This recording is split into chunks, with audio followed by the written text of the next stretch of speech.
My name is Emma. I'm 28, and I live in Lincoln Park, Chicago.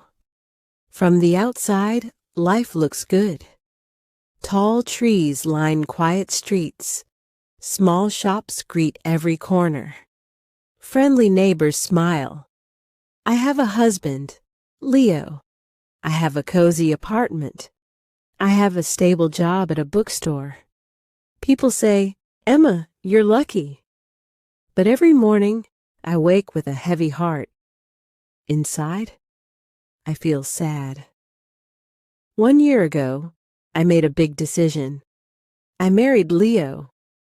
He's 32, kind, gentle, always smiling. But I don't love him. I married him to run from pain. My ex, Alex, broke my heart. I felt empty. Leo asked me to marry him. I said yes, because I hoped love would come, but love never came. Now Leo does everything to make me happy. He brings me flowers on Fridays. He cooks dinner when I feel tired. He slips little notes into my lunch bag. He calls me my sunshine and kisses my forehead. Many women would feel lucky, but I feel guilty because I can't love him back. One night, we sat on the balcony. The stars shone above. The air was warm. Leo looked at me and said, "Emma, I know you don't love me yet, but I believe you will. I'll wait. My love is strong enough for both of us." His words made me want to cry. I felt trapped. I said thank you, but inside I felt nothing. My mother once told me, "Love grows over time. Marriage is about kindness, respect, and patience." I tried to believe her, but each day I felt stranger to this life. One Friday, Leo made my favorite, chicken pasta and garlic bread. He lit candles, played soft music. He wore the blue shirt I like. "This is for you, Emma," he said. "You are my everything." I nodded. "Thank you." Inside, I felt empty. It was like acting in a play. I couldn't taste the food or hear the music. I was not living, just pretending. After dinner, he took my hand. "Let's walk," he said. We walked to the park near our apartment, beneath the old oak tree where he'd proposed a year ago. He smiled. "Remember this place? I told you I'd love you forever." I stared at him. I wanted to scream, "I don't love you." But I stayed quiet. I didn't want to hurt him. He looked so happy. My silence turned my chest cold. That night, I couldn't sleep. I lay awake, staring at the ceiling. I asked myself again, will I ever feel happy? The next morning, my best friend, Nina, called. "Emma, you sound tired. Are you okay?" I couldn't lie. "I don't love Leo," I whispered. "I married him to forget Alex, but now I feel trapped." Nina was silent for a moment. Then she said, "Maybe you need space? Time apart can help you understand your heart." I shook my head. "I'm not ready," I said. That day, I tried to talk to Leo. "I need to tell you something." He stopped me. "I know what you're about to say. Please don't give up yet, Emma. I still believe we can fix this." His hope shattered my heart. One Sunday, Leo surprised me again. "Emma, do you want to have a baby? I think it could bring us closer." A baby. with a man I didn't love. My voice shook as I said, I'm not ready. He looked sad, but soft. He didn't push. That night in my journal, I wrote, I feel like I'm drowning. Leo is a good man, but I can't be the wife he deserves. Maybe I should leave, but I'm scared. What if I regret it? What will people say? One evening, I packed a small bag. I stood near Leo's sleeping figure. He looked peaceful. I wanted to sneak away, but I couldn't. I cried on the floor. I didn't leave. The next morning, Leo made coffee. He kissed me and said, Good morning, my love. I believe in us. My chest ached. I wanted to scream, Stop hoping. But I just said, Thanks, and looked out the window. A dog ran by. Kids laughed. The sun warmed the street. Everything moved forward, but inside me, I felt stuck. Days passed slowly. I made breakfast, went to the bookstore, smiled at Leo. But the smile didn't reach my heart. One Saturday, Leo came home early. He had movie tickets. Let's go tonight, just you and me. I wore a dress, put on lipstick. I smiled, but I didn't feel happy. At the movie theater, Leo held my hand and laughed. He looked at me, waiting for real joy. After the movie, he asked, That was fun, right? I said, Yes, it was nice. Inside, I was freezing. At home, he made tea, sat close, whispered, I missed you, Emma. I looked away. I felt guilty. The next morning, I met Nina at a lakeside cafe. Gray sky, a cold breeze. She looked at me, worried. Emma, you're worn out. I told her again, I feel trapped. I want to leave, but I'm scared. Leo is kind. What if people think I'm a failure? She held my hand and said, Emma, only you live your life. You can't stay for their sake. You need to be honest with Leo and yourself. That night, I stared out the window. Quiet houses glowed in the dark. I thought, are people happy or pretending, like me? The next week, Leo planned a short escape. Let's go to Lake Geneva, he said. The fresh air will help. We drove 2 hours. Trees, water, sky, beautiful. But I felt numb. He booked a small hotel by the lake. That evening, we walked by the water. He smiled and said, This is nice, right? I said nothing.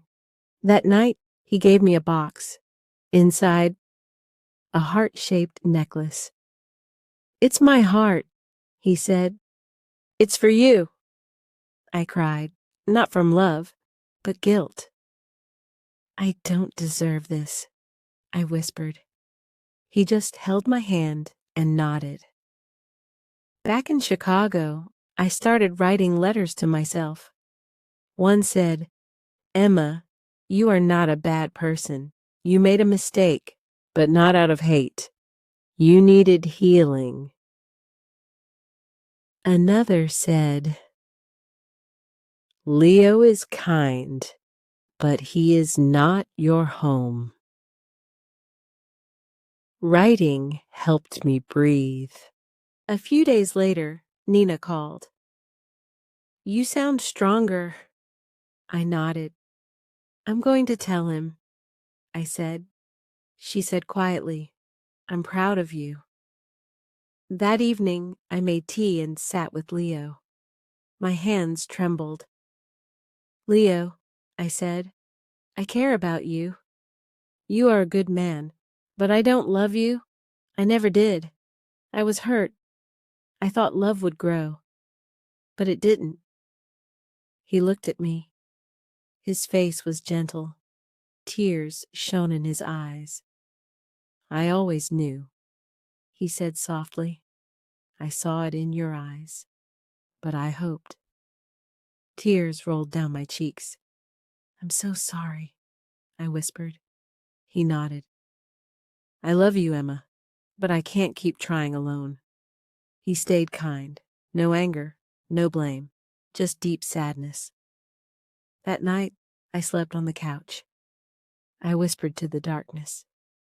I told the truth, finally. We stayed in the same apartment for days. No fighting, just space. He slept alone. I took the guest room. Morning coffee. He still made it, but no notes. At the bookstore, I shelved books, helped customers. I met stories but felt nothing. My heart was quiet. One afternoon, Nina visited me at work.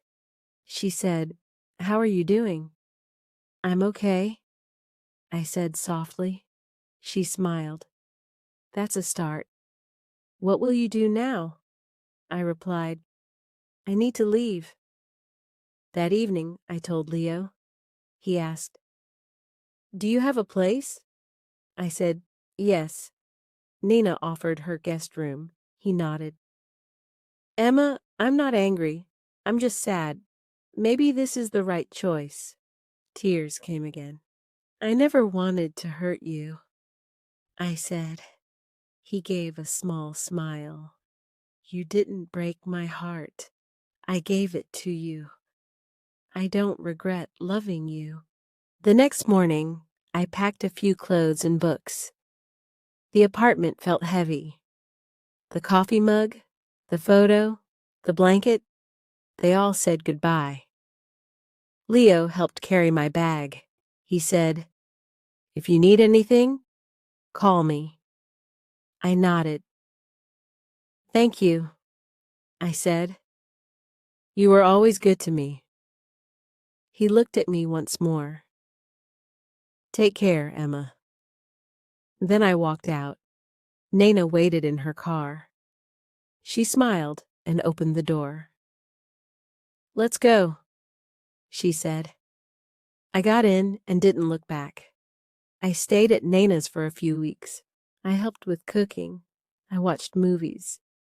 I cried when I needed. She never asked. She just stayed. I started walking along the lake. I listened to birds. I watched children play. I drank coffee on benches. One day, I saw a butterfly, small and bright. I felt something stir in me. Maybe hope? Soon, I found a creative writing class flyer at a community center near the lake. Something inside me said, "Try this." The class was small, 8 people. We wrote stories together. We read them aloud. At first, my voice shook, but soon I spoke with strength. I wrote about my past, about honesty, about hope. One night, I wrote in my notebook, "I lost love before I found it, but now I am finding me." That made me smile. Weeks later, I got a message from Leo. "Hi, Emma. I hope you're well. I joined a cooking class. It keeps me busy. No pressure to reply. I just want you to know I'm okay." My chest warmed. I typed back, "Hi, Leo. Thank you. I'm in a writing class. It's helping me too. Wishing you peace and happiness." No reply, but I felt relief. We both were moving forward with respect. Months later, I found a small studio near the bookstore. It wasn't fancy, but it was mine. I painted the walls light yellow. I put flowers by the window. I hung a picture of the lake. Every morning, I made coffee. I sat by the window. I watched the world wake up. Sometimes I felt lonely, and that was okay. I also felt free. One day, I opened my desk drawer and found the heart necklace Leo gave me. I held it close. I whispered, "Thank you for your kindness." Then I wrote a note. "I couldn't wear this, but I'll never forget you." I left the necklace and note at Nina's. She promised to pass it to Leo. Seasons changed. I made friends in writing class. We laughed together. I wrote poems and short stories. I found joy in simple things again. One night, I looked in the mirror. My eyes were still a little tired, but there was a soft smile on my face. I saw someone who was lost, but now walking her own path. I whispered to myself, "It's not a perfect story, but it's mine. I'm learning, growing, moving forward." I'm not sure what's next, but I know I never want to silence my heart again. If you've ever felt trapped, if you've smiled but felt empty, remember this. It's okay to make mistakes. It's okay to be honest, even if it hurts. It's okay to start again. You are not alone. It's brave to choose truth. It's brave to heal. It's brave to walk away for yourself. This may not be a fairy tale, but it is real. It is honest. And sometimes that is the bravest story of all. Thank you for listening. If this touched your heart, please like, comment, and share. More emotional, real stories are on the way.